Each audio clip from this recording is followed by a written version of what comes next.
from what I understand, is a lot of fitness industry girls too they're already almost nude on Instagram essentially, Right. and they will just post different iterations of the same poses or whatever in the same kind of clothes, but behind a paywall.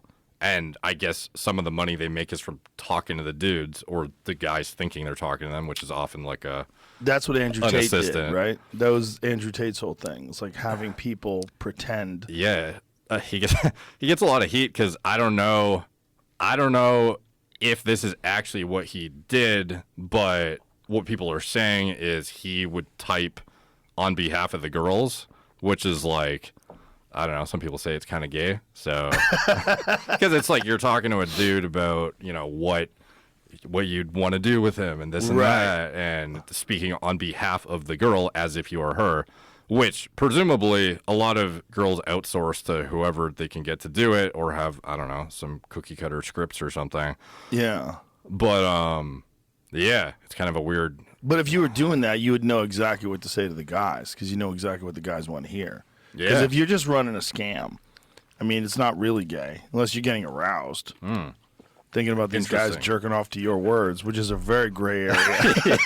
yeah. It's a weird situation for sure. It's definitely weird. Well, that's also the criticism that Andrew Tate has gotten about exploitation. So supposedly he would get these girls to fall in love with him, and then he would get them to go and do this stuff for him. Yeah, it's wild how much content he has that exists from back then, that he's so articulate and well-spoken when he speaks about it, but then some of those videos are so vulgar and whatnot that it's hard to. I can imagine the people who are very hard on him. You watch the old videos, it's pretty hard to side with him when you see those. Yes. Yeah. But also, you got to think of what a person like that is trying to do when they're first getting attention. You're trying to be as outrageous as possible to get as much people to think about what you're saying and talk about what you're saying and engage with it. Yeah. And the best way to do that is to be like a character, an over-the-top, completely arrogant guy who's shirtless with sunglasses on, smoking a cigar, talking about hoes, and pimping hoes. It's like, is it a character or is it really you? And then when you find out, oh, well, no, he actually does run these campsites and he does have these girls working for him. Okay. But then some of the girls talk and go, actually, he's like really nice and he was kind and he gave me this business opportunity. I wound up making a lot of money with it. And you're like, oh, okay. This is complicated. Like, how much of this is theater and how much of this is like, if it's your real feelings that, these women are subhuman little robot flesh creatures that you just extract money from. Yeah. Any interactions I've had with the guy before he was, super famous and whatnot, I've always been positive too. Like, super nice guy. Very intelligent guy. Yeah. Super articulate. Extraordinarily intelligent. Yeah. And, absolutely. His brother too. Yeah. Doesn't get as much credit, but. They're very, very smart guys.